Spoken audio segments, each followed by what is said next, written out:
ఇప్పుడు ఏమంటాడు? పరధర్మం, తన ధర్మం కానటువంటి బ్రాహ్మణ ధర్మాన్ని ఆచరిస్తానంటాడు. అంటే ఏంటి?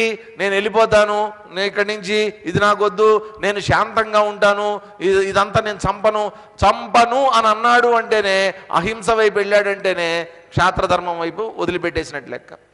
క్షత్రియుడు అనేటువంటి వాడు చంపడానికి సిద్ధంగా ఉండాలి. దేనికోసం? ధర్మ సంస్థాపనం కోసం. నేను చంపను, వాళ్ళు చచ్చిపోతారు అని భయపడుతున్నాడు అంటే తన ధర్మం కానటువంటి దాంట్లోకి వెళ్ళిపోతున్నాడు, పరధర్మంలోకి వెళ్ళిపోతున్నాడు.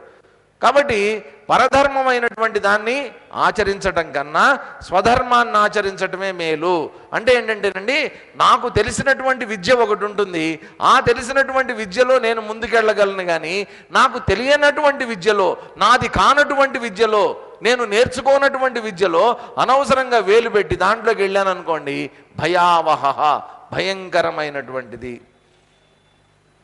కాబట్టి వర్ణధర్మాలు పెట్టారు, ఆశ్రమ ధర్మాలు పెట్టారు. ఇవన్నీ దేనికోసం పెట్టారు? ఒక ఉత్తమమైనటువంటి లక్ష్యాన్ని దృష్టిలో పెట్టుకొని దానికోసం ఏర్పాటు చేయబడినటువంటి సామాజికమైనటువంటి పరిస్థితులు ఇవన్నీ కూడా. అందుకోసం ఏం చేయాలి? ఎవరి ధర్మాల్ని వాళ్ళు ఆచరిస్తూ ఉండాలి. నీకు నువ్వు చేతనైతే ఆచరించు, తప్పు లేదు. కానీ అది మంచిది అనుకుని దాన్ని నీకు చేత కాకపోయినా దాంట్లో వెళ్ళి వేలు పెట్టావనుకో, అది చాలా బాగుంది, ఆకర్షణీయంగా ఉందనుకుని వెళ్ళావనుకో, తీరా అక్కడికి వెళ్ళిన తర్వాత దాన్ని ఆచరించడం నీకు చేత కాలేదనుకో, ఏమవుతుంది? జీవితం నాశనం అయిపోతుంది. నీ స్వధర్మానికి పనికి రాకుండా పోతావు, పరధర్మం ఆచరించేటటువంటి శక్తి లేక అక్కడ నాశనం అయిపోతావు నువ్వు. అందుకని నీ స్వధర్మమైనటువంటి క్షాత్రం ఏదైతే ఉందో దాన్నే చక్కగా దాన్ని ఆచరించు అని చెప్తున్నారు అన్నమాట. ఎందుకనంటేనండి, స్వధర్మం అంటే ఏం లేదండి, నా లోపల నా చైతన్యం, నా స్వరూపం ద్వారా ప్రకటితమవుతున్నటువంటి ఈ వాసనలు, సంస్కారాలు ఏవైతే ఉన్నాయో, చేతనావంతంగా నన్ను చేసేటటువంటి సంస్కారాలు ఏవైతే ఉన్నాయో, ఆ సంస్కారాలకి అనుగుణంగా నేను ఎప్పుడైతే వర్తిస్తానో, కర్మలు చేస్తానో, అది నా స్వధర్మం ప్రకారం వెళ్ళిపోతూ ఉంటుందన్నమాట. నాది కానటువంటి దాన్ని నేను ఎందుకు పట్టుకోవాలి? ఇప్పుడు ఒక చేప ఉందనుకోండి, చేప ఎక్కడ ఈత్తుంది? నీళ్ళల్లో ఈత్తుంది. అబ్బే నాకు చేపలంటే చాలా ఇష్టం అండి, నాకు చాలా ప్రేమ చేపలంటే, తీసుకొచ్చి పాలల్లో వేస్తా. పాలు చాలా కాస్ట్లీ అండి, నిజమే కదండి? పాలు చాలా, నీళ్లు కాస్ట్లీనా పాలు కాస్ట్లీనా? పాలు కాస్ట్లీ. పాలు చాలా చాలా తెల్లగా బాగుంటాయండి, చాలా శ్రేష్టమైనటువంటివండి, మంచి ఆవు పాలు తెప్పించానండి మా చేపల కోసం, దాంట్లో వదులుతా. ఏమవుతాయి అవి? పాలు మంచిదే, మనం కాఫీ కలుపుకోవడానికి మంచిదే, కానీ చేపలకి పరధర్మో భయావహ, దాంట్లో బతకలేవు, అవి చచ్చిపోతాయి అవి. కాబట్టి ఆయన ఎవరు? ఐన్స్టీన్ గారిని, ఆయనంతా గొప్ప శాస్త్రవేత్త అయిపోయి ప్రపంచవ్యాప్తంగా ఆయన పేరు ప్రఖ్యాతులు మారుమోగుతున్నటువంటి రోజుల్లో ఆయన వెళ్ళి అడిగారు, సార్ మీరు ఇంత పెద్ద సైంటిస్ట్ అయ్యారు, సైన్స్ మొత్తం అసలు మీ పాదాల చెంత ఉంది, ఇప్పుడు మీకు ఏమనిపిస్తోంది అని అడిగారు. అడిగితే ఆయన ఒకటే చెప్పాడు. ఏమన్నాడు తెలుసా? నేను ఒక మంచి కార్పెంటర్ని అవుదాం అనుకున్నాను, నా కర్మకాలి సైంటిస్ట్ని అయ్యాను అన్నాడు ఆయన. నిజంగా నేను మంచి కార్పెంటర్ని అవుదాం అనుకున్నాను, నా కర్మకాలి నేను అనవసరంగా సైంటిస్ట్ని అయ్యాను. అంటే ఆయన కూడా చూడండి, అంత పెద్ద సైంటిస్ట్ అయినా కానీ తృప్తి లేదు ఆయనకి. ఎందుకని? లోపల ఉన్నట్టు సంస్కారం ఒకటి. మా నాన్నగారు కూడా చిన్నప్పుడు మాకు ఆశ్చర్యం వేసేది, ఏదో డాక్టర్ ఆయన, పేషెంట్లు ట్రీట్మెంట్ ఎప్పుడు ఇదే పొద్దునే సాయంత్రం. ఆయనకి ఖాళీ టైం దొరికిందంటే ఆయన ఏం చేసేవారంటే, చిన్నప్పుడు ఓ షోల్డరింగు, వైర్లు, సర్క్యూట్లు అన్నీ ముందేసుకునేవాడు ఆయన. ఆయనకి ఎలక్ట్రానిక్స్ అంటే ఆయన పిచ్చి ఇంట్రెస్ట్ ఆయనకి. అంటే ఏంటి? ఓ పక్కన వైద్య వృత్తి అనేటువంటి దాన్ని చేస్తున్నారు ఆయన, కానీ తృప్తిని ఇచ్చేటటువంటిది ఇంకొక ప్రవృత్తి ఇంకోటి ఉంది. ఏంటది? ఇగో ఎలక్ట్రానిక్స్, ఇదంతా చేసుకుంటుంటారు. అది కొంతమంది అట్లా ఉంటారు, వాళ్ళకి అదే నచ్చుతుంది. వాళ్ళ యొక్క సంస్కారం ఏదైతే ఉందో దాన్ని చేస్తేనే వాళ్ళకి తృప్తి కలుగుతుందన్నమాట. ఇక్కడ కూడా అర్జునుడికి ఇస్తున్నటువంటి వార్నింగ్, పరధర్మం జోలికి అనవసరంగా వెళ్ళొద్దు, నీ స్వధర్మాన్నే ఆచరించు అని చెప్పిన తర్వాత ఇక్కడ అర్జునుడికి ఇంకొక సందేహం వచ్చింది. ఆ సందేహం ఏంటో బయట పెడుతున్నాడు చూడండి. అర్జున ఉవాచ అధకేన ప్రయుక్తోయం పాపం చరతి పూరుషః అనిచ్ఛన్నపి వార్ష్ణేయ బలాదివ నియోజితః. అర్జున ఉవాచ అధకేన ప్రయుక్తోయం. కేన ప్రయుక్తోయం అనకూడదు, అధకేన ప్రయుక్తోయం. ఇంకొకసారి జాగ్రత్తగా వినండి. అధకేన ప్రయుక్తోయం పాపం చరతి పూరుషః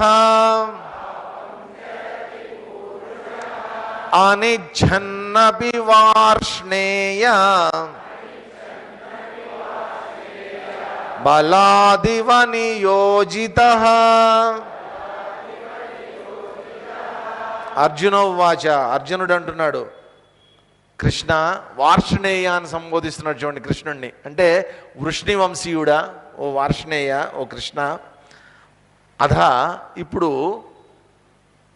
అయం పూరుష కేన ప్రయుక్త. అయం పూరుష అంటే ఈ మానవుడు కేన ప్రయుక్త, ఏది చేయించటం వల్ల, ఎవరి యొక్క ప్రేరేపణ వల్ల, అనిచ్ఛన్నపి ఇష్టం లేకపోయినప్పటికీ కూడా, బలాత్ బలవంతంగా, నియోజిత ఇవ ఎవడో చేయిస్తున్నట్టు, పాపం జరతి. పాపం ఎందుకు చేస్తాడు? ఇది క్వశ్చన్. మానవుడు ఎవడో చేయిస్తున్నట్టు బలవంతంగా తనకిష్టం లేకపోయినా సరే పాపాలు ఎందుకు చేస్తాడు? మనకు వచ్చే డౌటే కదండి ఇది. ఎందుకు చేస్తారు పాపాలు? పాపం చేసేవాడికి పాపం చేస్తున్నానని తెలీదా? తెలిసి కూడా పాపం చేస్తారు. చూడండి, ఇప్పుడు వీళ్ళందరూ జైలుకి వెళ్తూ ఉంటారు, తప్పులు చేస్తుంటారు, కోర్టులు శిక్షలు వేస్తుంటాయి, మోసాలు చేసి జైలుకి వెళ్ళే వాళ్ళు ఉంటారు, మర్డర్లు చేసి జైలుకి వెళ్ళే వాళ్ళు ఉంటారు, రకరకాలైనటువంటి అకృత్యాలు చేసి జైలుకి వెళ్ళే వాళ్ళందరూ ఉంటారు. వాళ్ళందరూ చేసేటటువంటిది అకృత్యము, ఇది తప్పు, ఇది అధర్మం అని వాళ్ళకి తెలీదా? తెలుసు. అయినప్పటికీ చేస్తూ ఉంటారు. వాళ్ళు తెలిసి తెలిసి చేస్తూ ఉంటారు. ఎందుకు చేస్తారు ఇట్లాగా? ఇది అర్జునుడి ప్రశ్న. నువ్వు చెప్పేదంతా నాకు తెలియదు అనుకుంటున్నావా? పరధర్మం ఆచరించకూడదు, స్వధర్మాన్నే ఆచరించాలి, పరధర్మం భయానకం, ఇదంతా నాకు తెలియదు అనుకుంటున్నావా? నాకు శాస్త్రజ్ఞానం లేదనుకుంటున్నావా? తెలుసు. నాకే కాదు, అందరికీ తెలుసు. తెలిసినప్పటికీ కూడా తప్పెందుకు చేస్తాడు మానవుడు? పాపం జరతి. రావణాసురుడు మనందరికీ తెలిసినటువంటి క్యారెక్టర్. రావణాసురుడు రావణ బ్రహ్మ, అన్ని వేదాలు తెలిసినటువంటి వాడు, వేదాంగాలన్నీ చదివినటువంటి వాడు. ఎంతటి ఆయన పండితుడంటే మామూలుగా పరమమైనటువంటి శివభక్తుడు. అదందరికీ తెలిసినటువంటిదే. వేద పండితులు, వేదం గురించి తెలిసినటువంటి వాళ్ళకి ఘనం అని ఉంటుంది. ఎప్పుడన్నా విన్నారా? ఘనపాఠం చదువుతారు వేద పండితులు. అదొక సిస్టమ్ అన్నమాట. వేదంలో పాఠం, క్రమం ఇవన్నీ ఉంటాయి. ఘనం కూడా ఒక సిస్టమ్, వేదం చదివేటటువంటి ఒక సిస్టమ్. రెండు వాక్యాలు తీసుకుంటారు. ఆ వాక్యాలని రకరకాలైనటువంటి పర్మిటేషన్స్ అండ్ కాంబినేషన్స్లో దాన్ని ఒక్కొక్క పదాన్ని విరిచి విరిచి చదువుతారనమాట. అది ఘన సిస్టమ్ అంటారు. ఆ ఘనాన్ని వేదంలో ప్రవేశపెట్టినటువంటి వాడు రావణాసురుడు. మొట్టమొదటి ఘనాపాటి అంటూ ఎవరన్నా ఉన్నారు అంటే రావణాసురుడట. శివతాండవ స్తోత్రాన్ని రచించినటువంటి వాడు, అంతటి అద్భుతమైనటువంటి శక్తి కలిగినటువంటి వాడు, వేదాంతం అంతా తెలిసినటువంటి వాడు, శివభక్తుడైనటువంటి వాడు, ఒక్క స్త్రీ విషయంలో, ఒక్క ఆకర్షణ విషయంలో సీతమ్మ వారిని చూసి తీసుకొని వచ్చేసాడు. పాపం జరతి. ఎందుకు చేశాడు ఆ పాపం? పరస్త్రీని ఎందుకు మోహించాడు ఆయన? ఆ లాలసతలో ఎందుకు పడిపోయాడు ఆయన? తర్వాత మండోదరి కూడా చెప్పింది, ఒకానొక రోజున యుద్ధం ప్రారంభమయ్యేటప్పుడు నువ్వు అనవసరంగా రాముడితో పెట్టుకున్నావు, నువ్వు చేసింది తప్పు, ఇప్పటికైనా మించిపోయినటువంటిది లేదు. రాముడి కాళ్ళ మీద శరణు వేడి సీతమ్మ వారిని అతనికి అప్పచెప్పేసేసి నువ్వు శరణు వేడు, లేకపోతే నీ మరణం తథ్యం, నేను విధవనవటం ఖాయమని చెప్పింది మండోదరి. వినలా. విభీషణుడు చెప్పాడు, వినలేదు. ఆంజనేయ స్వామి సముద్ర లంఘనం చేసినటువంటి రోజును కూడా చెప్పాడు, వినలేదు. ఇంతమంది చెప్తే కూడా వినలేదు. ఎందుకని? పనిచేయలా. సంస్కారం అనేటువంటిది తోసేసింది అతన్ని ముందుకి, బాగా తప్పించుకోలేకపోయాడు దాంట్లోంచి. అంత జ్ఞానం ఉన్నప్పటికీ కూడా ఒక్క స్త్రీ అనేటువంటి ఒక చిన్న దానికి బానిసైపోయాడు ఆయన. ఎందుకు చేశాడు అట్లాగా? అంత జ్ఞానం ఉండి కూడా. దుర్యోధనుడు అండి, అందరికంటే చివరిలో యుద్ధం అంతా అయిపోయిన తర్వాత బయటికి తీసుకొని వచ్చి మడుగులో దాక్కున్నటువంటి వాడిని తీసుకొని వచ్చి 2 కాళ్ళు విరగొట్టి అక్కడ పడేసిన తర్వాత కృష్ణుడితో అంటాడు దుర్యోధనుడు, కృష్ణ ఒకటి గుర్తుపెట్టుకో, జానామి ధర్మం నచమే ప్రవృత్తి, జానామ్యధర్మం నచమే నివృత్తి అంటాడు. జానామి ధర్మం, నాకు ధర్మం అంటే ఏంటో తెలుసు, నచమే ప్రవృత్తి, కానీ ఆచరించలేకపోయా. జానామ్యధర్మం, అధర్మం అంటే ఏంటో కూడా నాకు తెలుసు, ఆచరించకుండా ఉండలేకపోయా. దుర్యోధనుడు అన్నమాట ఇది. ఎవడికి తెలియదండి, తప్పు చేసేవాడికి ఎవడికి తెలియదా? నేను తప్పు చేస్తున్నాను, నేను మోసం చేస్తున్నాను తెలుసు, తెలిసి చేస్తాడు. ఎందుకని? ప్రాపంచికమైనటువంటి ఆకర్షణలు, లోపల ఉండేటటువంటి సంస్కారాలు, ఇంద్రియాల పట్ల రాగద్వేషాలు, ఇన్ని కలిసి మానవుడు వద్దనుకున్నా కానీ బలాదివ నియోజిత ఇవ, బలవంతంగా ఎవరో చేయిస్తున్నట్టు చేసేస్తాడు పాపం ఆ క్షణంలో. ఎందుకు చేస్తాడు ఇట్లాగా అనేది సందేహం అర్జునుడికి. కాబట్టి ఈ ప్రశ్నకి సమాధానాన్ని రేపు మనం చూద్దాం. అయితే ఇవాళ ఏంటంటే, ఈరోజు ఘంటసాల గారి వర్ధంతి. ఆయన భగవద్గీతని ఒక రకంగా ఒక గాత్రం రూపంలో మన ఆంధ్ర రాష్ట్రానికి దాదాపు 35 ఏళ్ల క్రితమే పరిచయం చేసినటువంటి వ్యక్తి ఆయన కదండి. ఆయన్ని ఇవాళ స్మరించుకోవటం ఎందుకునో మంచిదని నాకు అనిపిస్తోంది. నేను ముందుగానే నేను ప్రతిసారి చెప్తూ ఉంటాను అన్నమాట, ఘంటసాల గారు ఎన్ని సినిమా పాటలు పాడినా, ఎన్ని రకాలు ఏం చేసినా కానీ ఆయన జీవిత చరమాంకంలో ఆయన చేసినటువంటి ఒక అద్భుతమైనటువంటి ప్రక్రియ ఏంటంటే, ఈ భగవద్గీతను సెలెక్ట్ చేసుకొని దాన్ని చక్కగా రకరకాలైనటువంటి రాగాల్లో పాడి వాటికి చక్కగా తాత్పర్యాన్ని అందరికీ చెప్పటం. ఇది అద్భుతమైనటువంటి. ఆ రోజుల్లో ఆ 2 క్యాసెట్లు ఎవరైతే ఇళ్లల్లో ఉంటాయో మారుమోగిపోయాయి. ప్రతి దేవాలయంలో అందరిళ్లలో మారుమోగిపోయాయి ఆ రోజుల్లో. ఇప్పుడు చక్కగా పెన్ డ్రైవ్ల్లో వచ్చేసాయి, కానీ ఆ టేప్ రికార్డర్లు మాత్రమే ఉన్నటువంటి రోజుల్లో.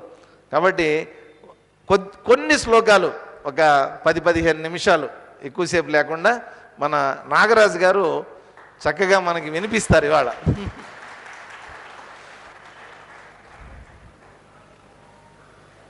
సార్, మీకు ఎలా కావాలంటే అలా comfortably you can arrange your self.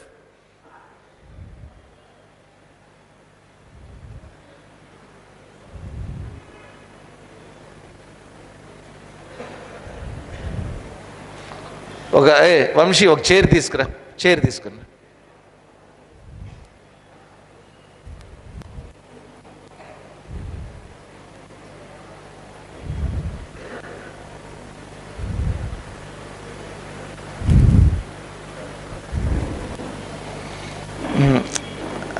ఇంకొంచెం యువతలకి అక్కడ ఎయిర్ బ్లోస్. రైట్.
ట్రాక్ కూడా ఉన్నట్టుంది, మ్యూజిక్ ట్రాక్ కూడా ఉంది, అందుకోసం అని చెప్పి దాన్ని కనెక్ట్ చేయాలనుకుంటా బహుశా.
Bluetooth connection.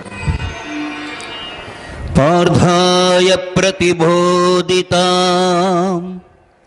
భగవతా నారాయణేన స్వయం వ్యాసేన గ్రథితాం పురాణమునినా మధ్యే మహాభారతం అద్వైతామృతవర్షిణీం భగవతీం అష్టాదశాధ్యాయినీం ఓం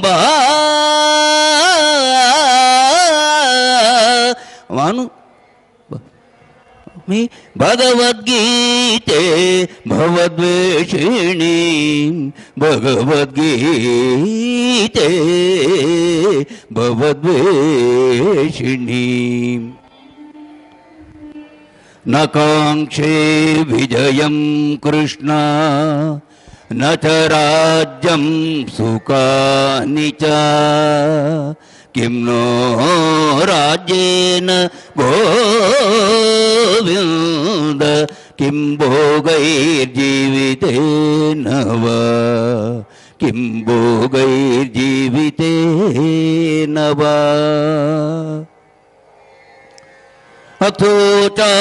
అథోచానన్వతోచస్వం ప్రజ్ఞావాదాంస్య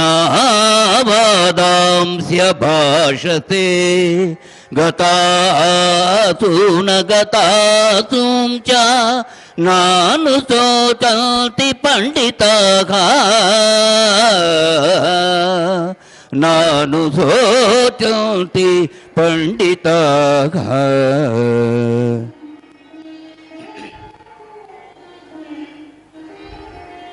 దేహినోస్మిన్ యదా దేహే కౌమారం యౌవనం జరా తదా దేహాంతర ప్రాప్తి ధీరస్తత్ర న ముఖ్యతే.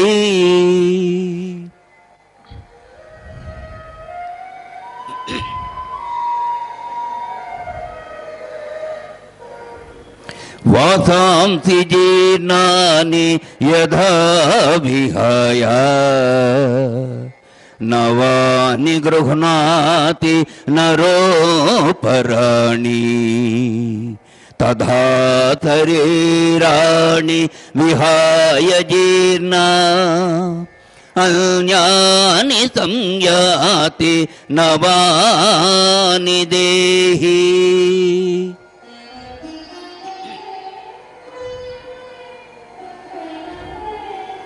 నైనో చిందతి సహస్రాణి నైనం దహతి పావకః న చైనం క్లేదయా చాపో న శోషయతి మారుతః న శోషయతి మారుతః.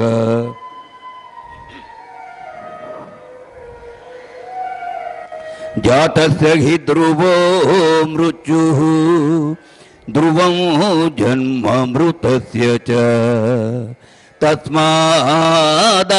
తస్మాదపరిహార్యేర్దే న త్వం శోచితుమర్హసి న త్వం శోచితుమర్హసి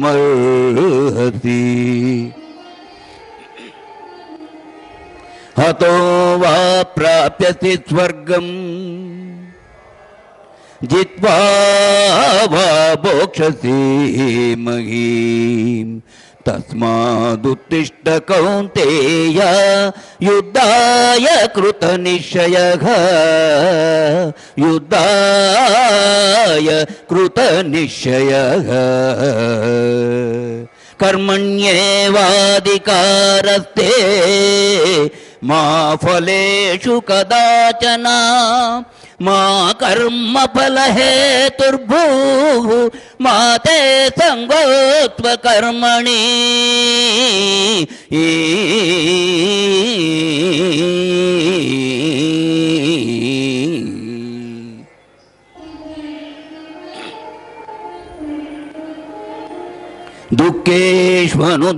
దుఃఖేష్వనుదిగ్నమనాః సుఖేషు విగతస్పృహః వీతరాగభయక్రోధః స్థితధీర్మునిరుచ్యతే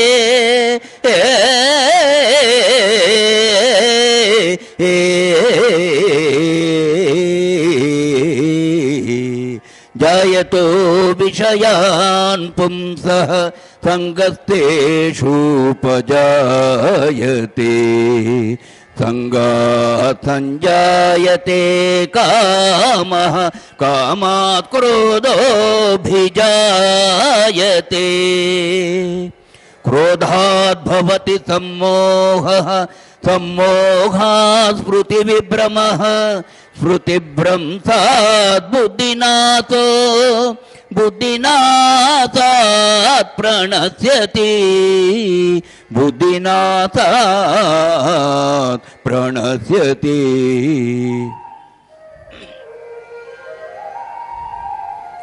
ఏషా బ్రాహ్మీ స్థితి పార్థ నైనాం ప్రాప్య విముఖ్యతే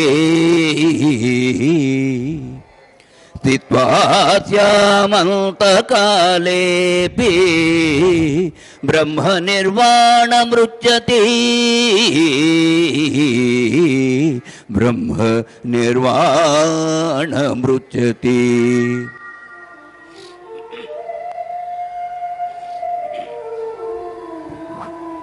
లోకేస్మిన్ వివిధా నిష్టా పురా ప్రోక్త మయా నఘ జ్ఞానయోగేన సాంఖ్యానాం కర్మయోగేన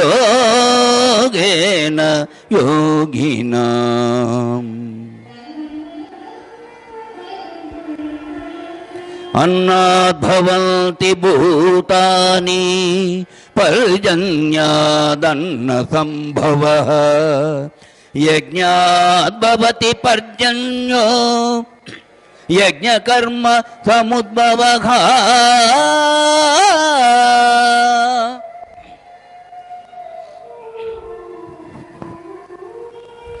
ఏవం ప్రవర్తితం చక్రం నానువర్తయతి హయః అఘాయురింద్రియారామో మోగం పార్థ సజీవతి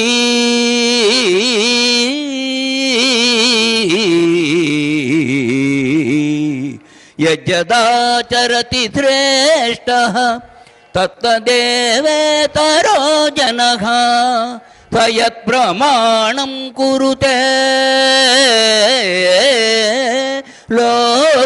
లోకస్తదనువర్తతే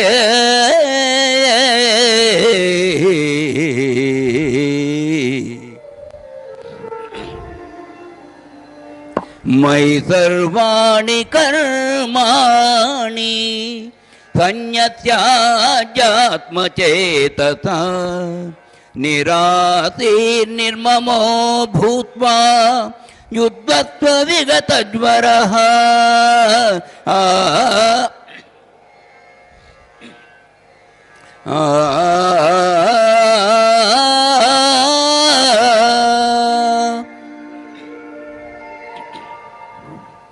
శ్రేయాన్ స్వధర్మో విగుణః పరధర్మాతనుష్ఠితాత్ స్వధర్మే నిధనం శ్రేయః పరధర్మో భయావహః ధూమేనావ్రియతే వహ్నిః యదాదర్శో మలేన చ యదోల్బేనారుతో గర్భః తదా తేనేదమావృతం.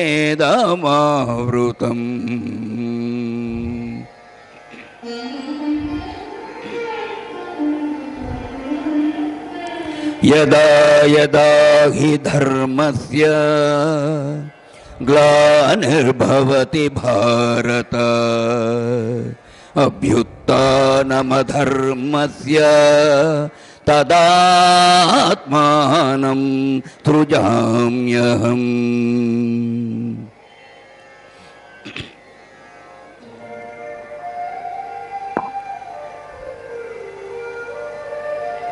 పరిత్రాణాయ సాధూనాం వినాశాయ చ దుష్కృతాం ధర్మ సంస్థాపనార్థాయ సంభవామి యుగే యుగే.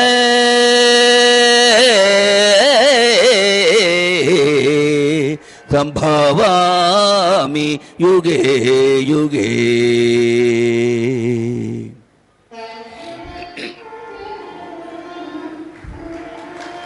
వీతరాగ భయక్రోధాః మన్మయా మాముపాశ్రితాః బహవో జ్ఞానతపసా పూతా మద్భావ మాగతః.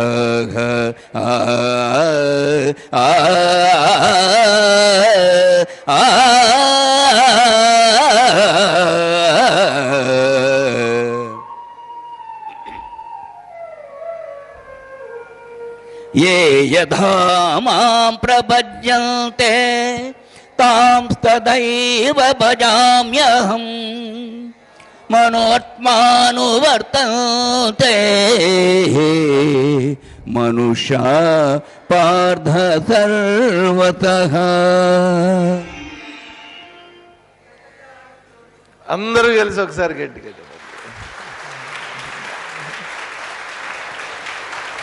ఒకసారి మొత్తం విందాం. మనకు బోల్డంత టైం ఉంది ఇంకా. ఇంకా ఇవాళ 25 ఇవాళ ఎన్నో రోజు మనం అదే గొంతు కూడా రాసుకుంటుంది కొంచెం. ఎందుకనంటే అప్పుడప్పుడు అనిపిస్తూ ఉంటుంది ఘంటసాల గారు ఇంకొంచెం బతికుండి ఉంటే బాగుండేది, మొత్తం అన్నీ ఒకసారి పాడించేవాళ్ళం. కొన్ని మాత్రమే పాడి వదిలేశారు ఆయన. ఎనీవే వారి స్వరాన్ని ఆదర్శంగా తీసుకుని సారు బ్రహ్మాండంగా వారి పాట.